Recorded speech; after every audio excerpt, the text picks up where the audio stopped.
December 20th, 1943, 7,000 feet above Bremen, Germany.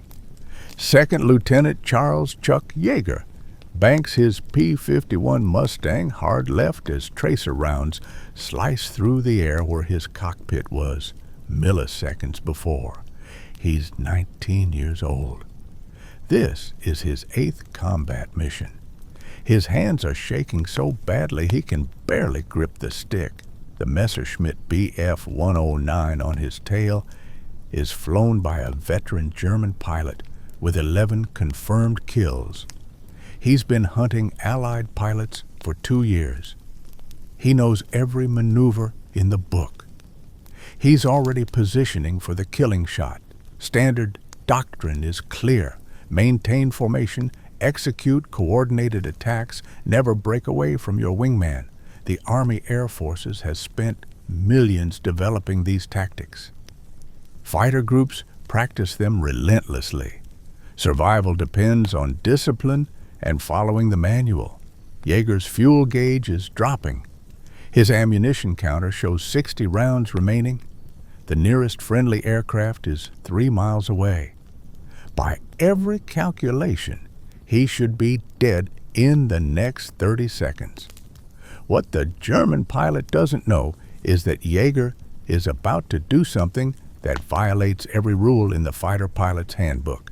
Something so reckless, so counterintuitive, that it will be dismissed as impossible by senior officers when he reports it. Something that will accidentally revolutionize air combat for the next 80 years. But first, we need to understand why American fighter pilots were dying at catastrophic rates in the winter of 1940. By December 1940, the United States Army Air Forces faces a crisis that threatens the entire strategic bombing campaign over Europe. The numbers are devastating. During the Schweinfurt-Regensburg raids in August 1940, the 8th Air Force loses 60 bombers in a single day. 600 men killed or captured. In October, another raid on Schweinfurt cost 62 more bombers. The loss rate exceeds 20% on deep penetration missions. At this rate, bomber crews have virtually no chance of surviving their required 25 mission tour. The problem is range.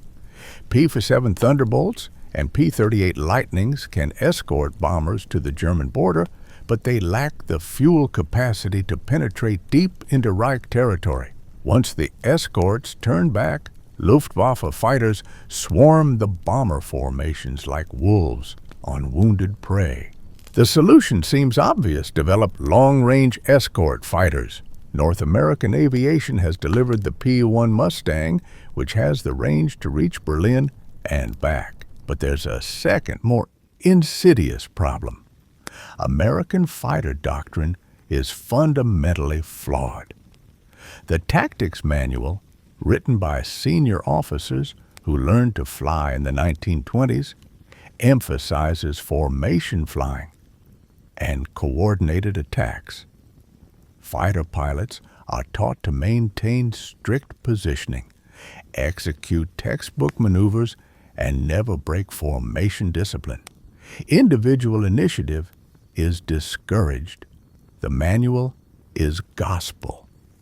German pilots are destroying American fighters using a completely different approach. Luftwaffe doctrine, refined through years of combat over Spain, Poland, France, and Russia, emphasizes aggressive individual initiative. German aces like Adolf Galland and Gunther Rau have developed the Finger Four formation and energy fighting tactics that give them enormous advantages. The kill ratio tells the story. In late 1940, experienced Luftwaffe pilots are averaging 3 to 4 kills for every aircraft they lose. Some aces have kill ratios exceeding 10 to 1. American fighter commanders know something is wrong. After-action reports consistently show American pilots being outmaneuvered despite flying aircraft with comparable or superior performance. But the solution eludes them. More training in formation flying doesn't help. Neither does stricter adherence to the manual. The consensus among senior officers is clear. American pilots need better aircraft, more flight hours, and stricter discipline. The tactics are sound. The problem must be execution. This assumption is about to be shattered by a teenager from Hamlin, West Virginia, who barely graduated from high school. Charles Elwood Yeager is not supposed to be here. He grows up in the Appalachian foothills during the Great Depression. His family is poor. His father works in the coal mines and natural gas fields. Chuck hunts squirrels and rabbits to put food on the table, developing exceptional eyesight and hand-eye coordination. He can spot a squirrel in a tree at 300 yards. He enlists in the Army Air Forces in September 1941 as an aircraft mechanic. He has no college education, no wealthy family connections, no prior flying experience. He's assigned to maintain P-39 Airacobras at Tonopah, Nevada. In July 1942, the Air Forces face a desperate pilot shortage. The training pipeline cannot produce pilots fast enough to replace combat losses. The service launches the Flying Sergeant program, allowing enlisted men to train as pilots without officer commissions. Yeager volunteers immediately. His superiors are skeptical. His educational background is marginal. His mechanical aptitude is excellent, but flying requires split-second decision-making under pressure. Most washout candidates come from his demographic. He proves them wrong. At flight school in California and Arizona, Yeager demonstrates natural flying ability that instructors find remarkable. His vision is measured at 2010, twice as acute as normal. He can spot enemy aircraft before anyone else in the formation. He graduates in March 1943 and receives his commission as a flight officer, the wartime equivalent of a warrant officer. By November 1943, Yeager arrives in England, assigned to the 363rd Fighter Squadron, 357th Fighter Group. He has logged approximately 270 flight hours. Most of his squadron mates have college degrees. Many come from wealthy families. Some have private pilot licenses from before the war. Yeager is the kid from West Virginia who talks with an Appalachian drawl and lacks social polish. But he doesn't care. He's here to fly and fight. He's assigned aircraft number 41326, a P-51 Mustang he names Glamorous Glenn, after his girlfriend back home, Glennis Dickhouse. The Mustang is a revelation. With its Packard-built Rolls-Royce Merlin engine and streamlined airframe, it's the finest fighter aircraft Yeager has ever seen.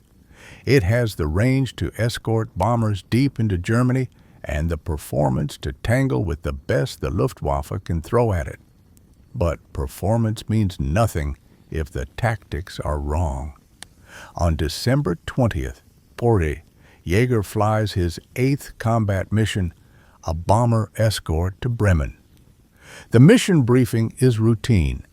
Maintain formation, stay with the bombers, engage enemy fighters only when necessary to protect the heavies. Standard doctrine. At 28,000 feet over northern Germany, Yeager spots German fighters climbing to intercept. Bf 109s and F-190s, at least 20 of them. The American formation tightens up, following the manual. The Germans have altitude advantage. They'll dive through the escort, try to scatter them, then hit the bombers. The attack comes fast. A Bf-109 flashes past Yeager's canopy, so close he can see the pilot's face. He breaks right, trying to maintain formation with his wingman. Another 109 cuts between them. The sky erupts into chaos. This is when Yeager makes his first mistake, though he doesn't know it yet. He breaks left to pursue a 109 that's lining up on a straggling bomber. It's a tactical decision, not a doctrinal one. Save the bomber first, deal with the consequences later. The 109 pilot sees him coming and breaks off his attack, reversing hard. Now, Yeager is alone, separated from his formation with multiple German fighters in the area. This is how pilots die. The German pilot is experienced. He maneuvers into firing position behind Yeager. Cannon shells rip past the canopy. Yeager can hear them cracking through the air. His training screams at him, maintain altitude, execute a standard evasive turn, try to reach friendly aircraft. Every instinct says, stay high where the Mustang has performance advantages. But there's no time.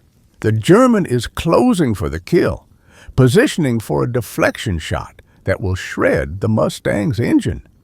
Yeager does something insane.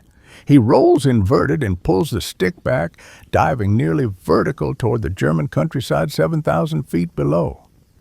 The airspeed indicator spins past 400 miles per hour, past 450. The Mustang's wings begin to buffet as it approaches its structural limits. The dive angle is so steep that Yeager's vision begins to gray from negative G-forces. This is suicide. Everyone knows German fighters can outdive American aircraft. The Bf-109's fuel-injected Daimler-Benz engine gives it enormous advantages in negative G maneuvers. Diving away from a 109 is exactly what you're not supposed to do. But Yeager isn't thinking about doctrine. He's reacting like a West Virginia boy who's hunted his entire life, using terrain, using speed, using every advantage available. Something unexpected happens. As Yeager screams toward the deck, the Mustang actually accelerates faster than the pursuing Bf-109. The airspeed hits 500 miles per hour. The controls are nearly locked solid from aerodynamic pressure. The German pilot follows, firing repeatedly, but his rounds are falling behind. The Mustang is pulling away. At 1,500 feet, Yeager hauls back on the stick with both hands. The G-forces slam him into his seat. His vision tunnels. The Mustang's wings flex upward, stressed nearly to failure.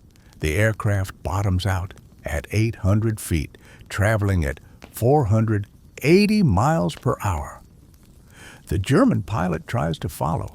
The Bf-109 pulls out at 600 feet, but the maneuver has bled off his energy. His airspeed has dropped to 320 miles per hour. Yeager levels out, looks back, and sees something that shouldn't be possible. The German fighter that was killing him 30 seconds ago is now behind him, slow and vulnerable. The German is desperately trying to regain speed and altitude. Yeager reverses, climbs slightly, and positions behind the Bf-109.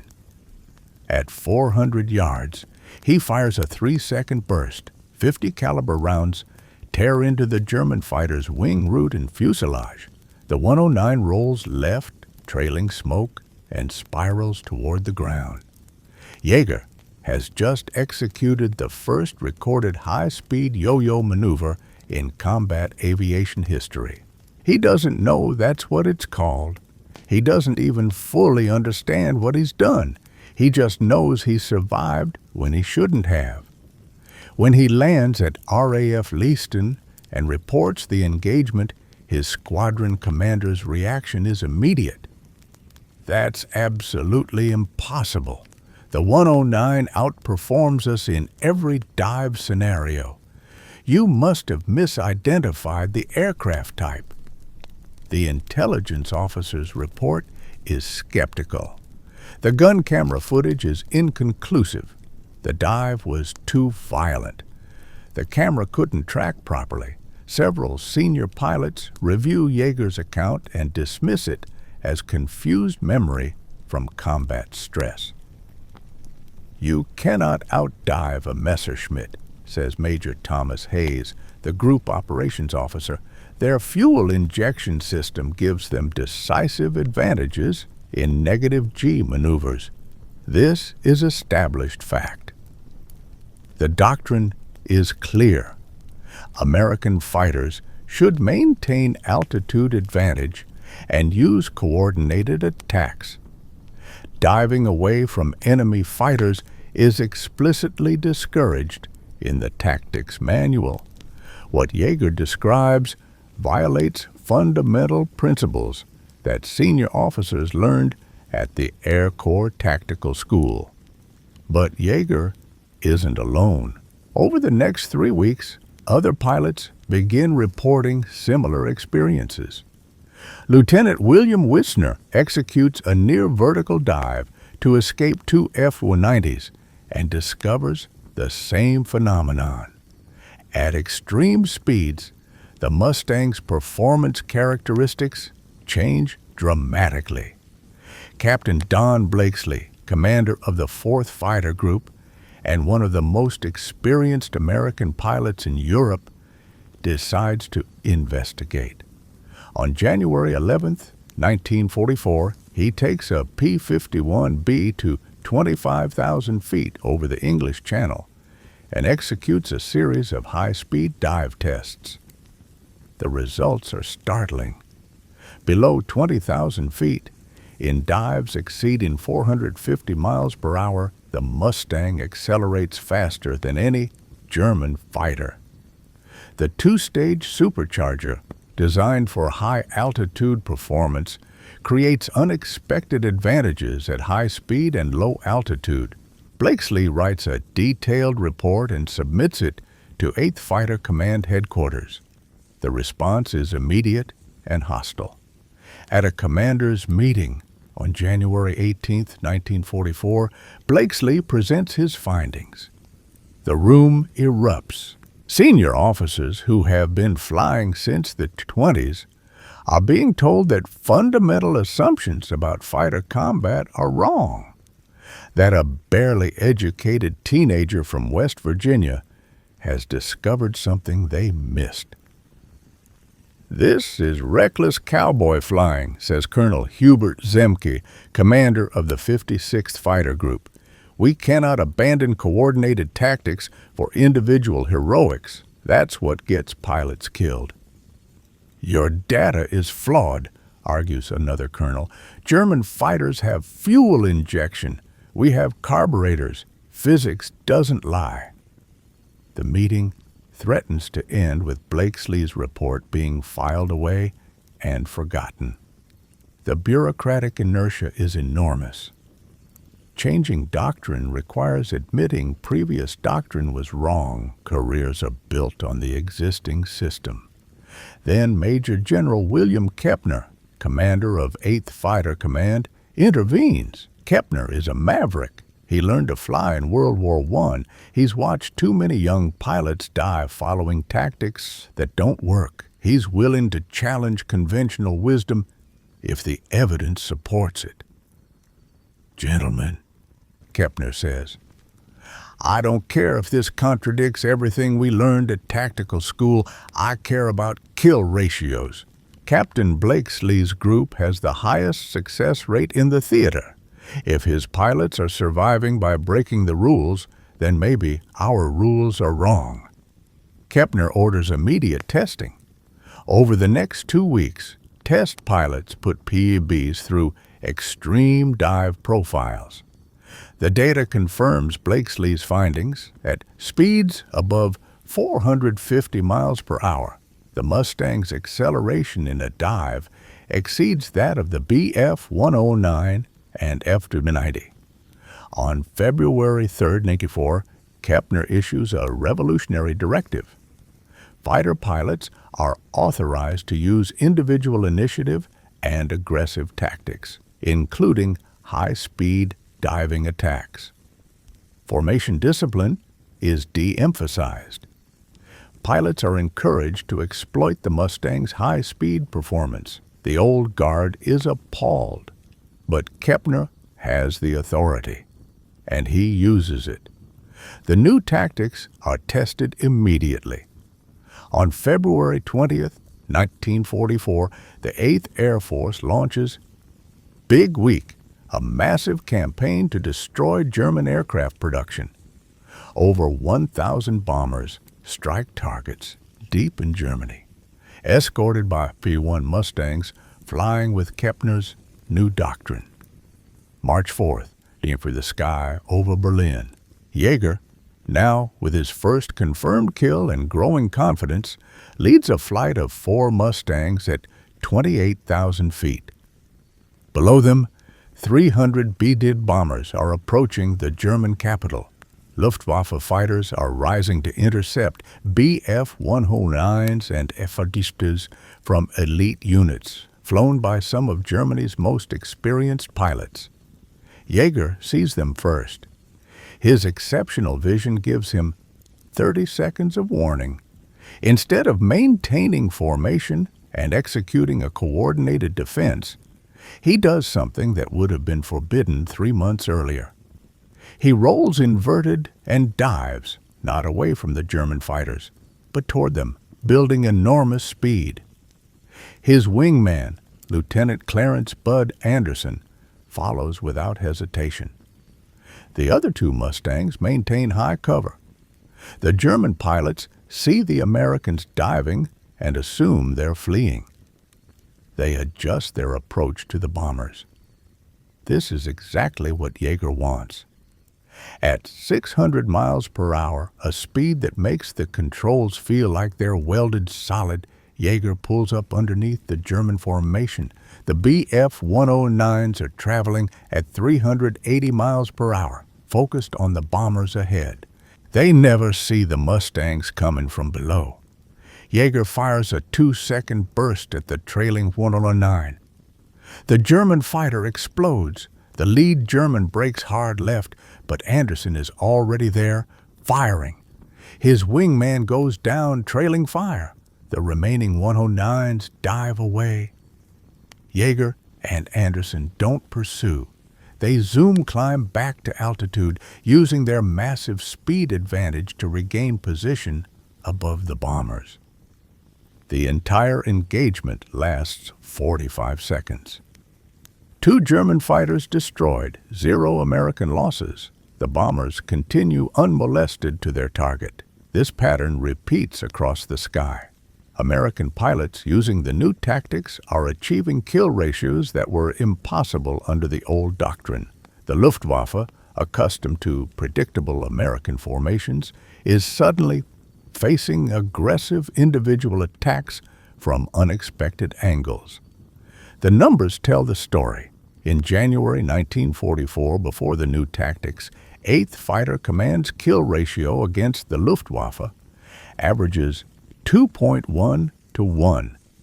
By April 1944, after widespread adoption of energy fighting tactics, the ratio climbs to 4.3 to 1. By June, it reaches 6.1 to 1. German pilots notice immediately. Oberleutnant Johannes Steinhoff, a veteran ace, writes in his diary, "The American fighters have changed. They no longer fly in rigid formations. They dive from impossible altitudes at terrifying speeds. Our fuel-injected engines, which gave us such advantages, no longer matter. They are faster than us now." General Major Adolf Galland, commander of Germany's fighter forces, reports to Hermann Göring in April 1944.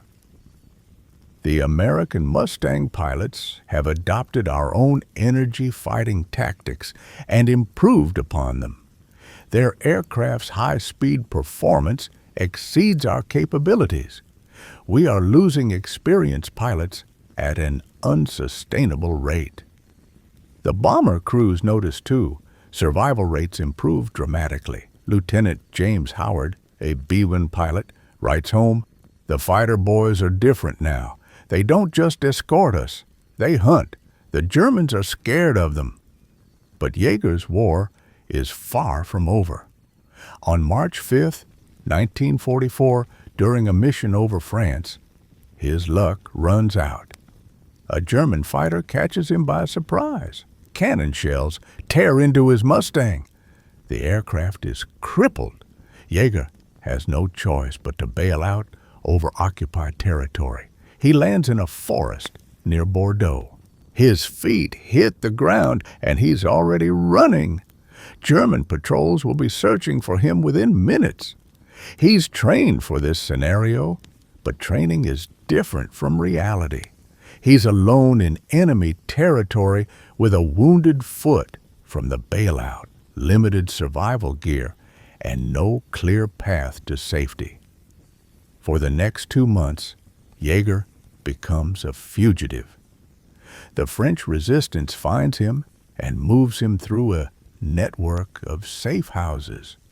He helps another downed airman, a navigator with serious injuries. Together, they make their way toward the Pyrenees, the mountain range separating France from neutral Spain. The crossing is brutal. Winter conditions, rugged terrain, German patrols everywhere. Yeager's wounded foot makes every step agony. But quitting isn't in his vocabulary. The same stubbornness that got him out of the West Virginia coal fields keeps him moving. They make it to Spain. From there, British intelligence arranges transport back to England. Under normal regulations, Yeager's combat flying is over. The policy is clear. Any pilot who escapes occupied territory cannot return to combat.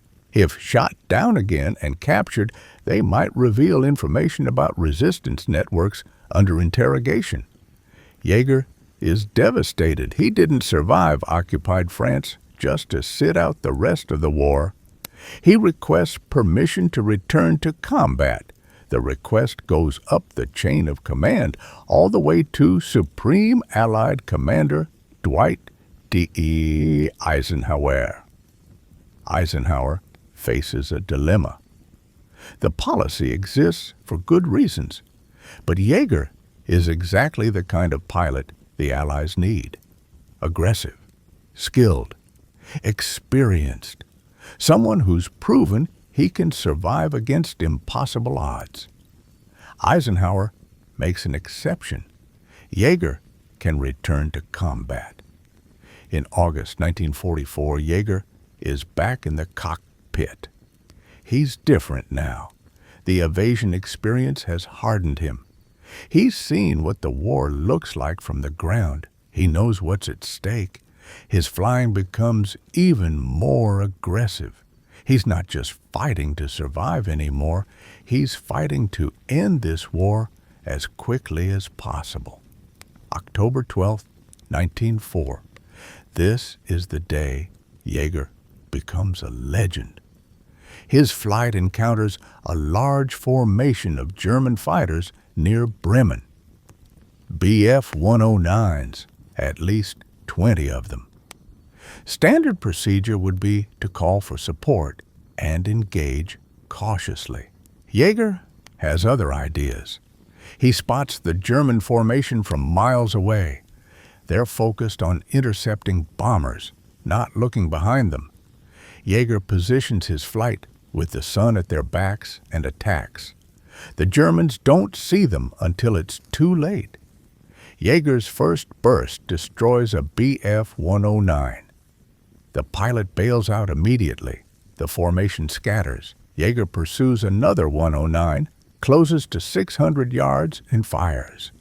His rounds tear into the cockpit area. The German fighter rolls inverted and goes down. He spots another target, then another. The engagement becomes a blur of maneuvers, brief firing passes, German fighters spinning toward the ground. When it's over, Yeager has destroyed 5 enemy aircraft in a single mission. He's achieved ace in a day, the first pilot in his group to do so. 2 of those victories are scored without firing a shot. When Yeager flies into position behind one Bf-109, the German pilot panics and brakes hard to port, colliding with his wingman. Both pilots bail out. Yeager's reputation alone has become a weapon. November 6th, Yeager encounters something new, a Messerschmitt Bf, Germany's jet fighter. The 262 is revolutionary, capable of speeds exceeding 500 miles per hour. It can outrun any Allied fighter, but it has weaknesses. Yeager spots the 262 preparing to land near Akmer. The jet is slow and vulnerable on final approach. Yeager dives on it, scores hits on the wings and fuselage. The German pilot tries to go around, but his aircraft is too damaged. It crashes in a wooded area short of the runway. Yeager has just scored one of the first air-to-air victories over a jet aircraft. By the time World War II ends in Europe, Yeager has flown 64 combat missions. He's officially credited with 11.5 victories, the half coming from a shared kill. He's been shot down once, evaded capture, and returned to combat. He's proven that aggressive tactics and individual initiative can overcome numerical odds and doctrinal disadvantages. After the war, Yeager is stationed at Wright Field in Ohio, evaluating new aircraft. His combat experience and mechanical knowledge make him perfect for test flying. He gets to fly everything: captured German jets, experimental American designs, aircraft pushed to their absolute limits. Colonel Albert Boyd, chief of the Flight Test Division, notices Yeager's exceptional flying ability. In January 1946, Boyd selects Yeager for a special project. The Army Air Forces wants to break the sound barrier. No one knows if it's possible. No one knows if a human can survive supersonic flight. The aircraft is the Bell X-1, a rocket-powered research plane. It's essentially a bullet with wings and a pilot squeezed inside. Other test pilots have flown it, but none have pushed it past Mach 0.8. Strange things happen to aircraft approaching the speed of sound. Controls reverse. Shock waves form. Aircraft break apart. Yeager approaches the X-1 the same way he approached combat, with calm confidence and careful preparation. He studies the data. He talks to the engineers. He makes incremental test flights, gradually pushing closer to Mach 1. The techniques he learned in combat, energy management, high-speed control, aggressive maneuvering, prove essential. October 14th, Yeager has cracked several ribs in a horseback riding accident 2 days earlier. He doesn't tell anyone except his flight engineer. If the doctors find out, they'll ground him. Someone else will get to break the sound barrier. That's not acceptable. The X-1 is launched from a B-29 mothership at 26,000 feet. Yeager ignites the rocket engine. The acceleration is brutal. The X-1 climbs to 42,000 feet. Yeager levels off and fires all 4 rocket chambers. The Mach meter climbs 0.85, 0.9, 0.95. The controls go mushy. The aircraft begins to buffet. This is the transonic region where others have turned back. Yeager keeps the nose down and the throttles forward. The Mach meter hits 0.96. Then it jumps to 1.06. There's no explosion, no structural failure, just a smooth transition to supersonic flight. On the ground, observers hear a sonic boom for the first time in history. Yeager has done it. He's broken the sound barrier. The same instincts that kept him alive over Germany have carried him past the edge of the known world. The story doesn't end there. Yeager continues flying test aircraft for years. He nearly dies multiple times. In December 1953, he flies the X-1A to Mach 2.4, more than twice the speed of sound. The aircraft becomes unstable and tumbles out of control. Yeager recovers at 25,000 feet, barely conscious from the violent gyrations. He returns to operational flying in 1954, commanding fighter squadrons in Europe and Asia. During the Vietnam War, he flies over 100 combat missions. He becomes the Air Force Director of Aerospace Safety. He retires as a brigadier general in having logged over 10,000 flight hours in more than 360 different aircraft types.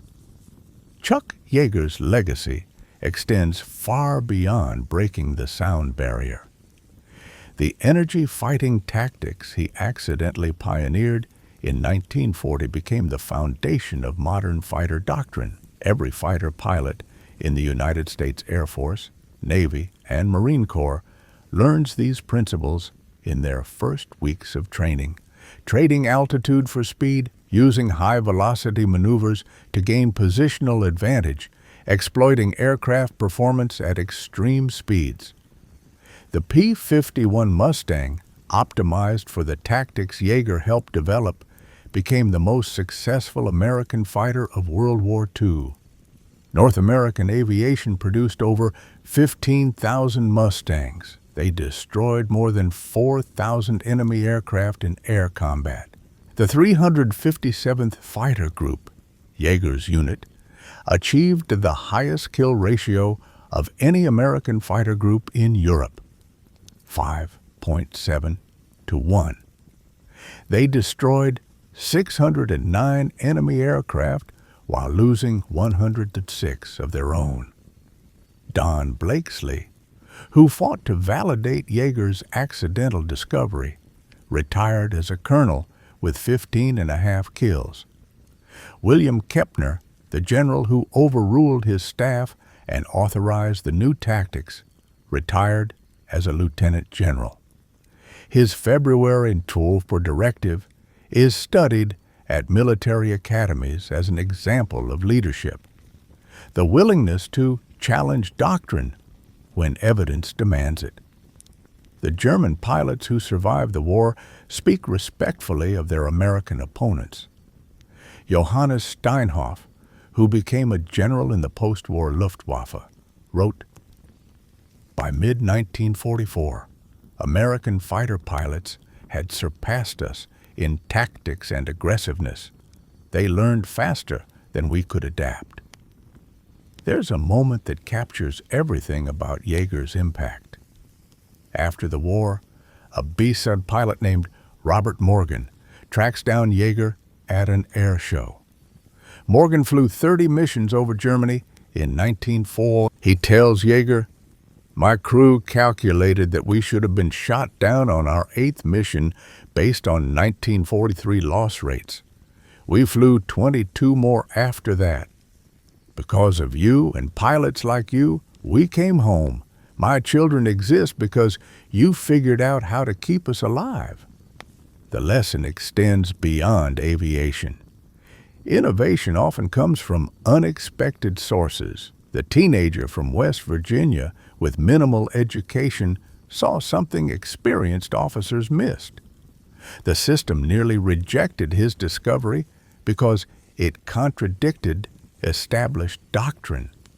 How many other innovations have been lost because they came from the wrong person or challenged the wrong assumptions? Yeager never claims to have invented energy-fighting tactics. In his autobiography, he writes, "I was just trying not to die. If that helped other pilots survive, I'm grateful. But I didn't figure anything out. I just reacted." That humility is quintessentially Yeager. He never sought fame or recognition. He just wanted to fly and fight and do his job to the best of his ability.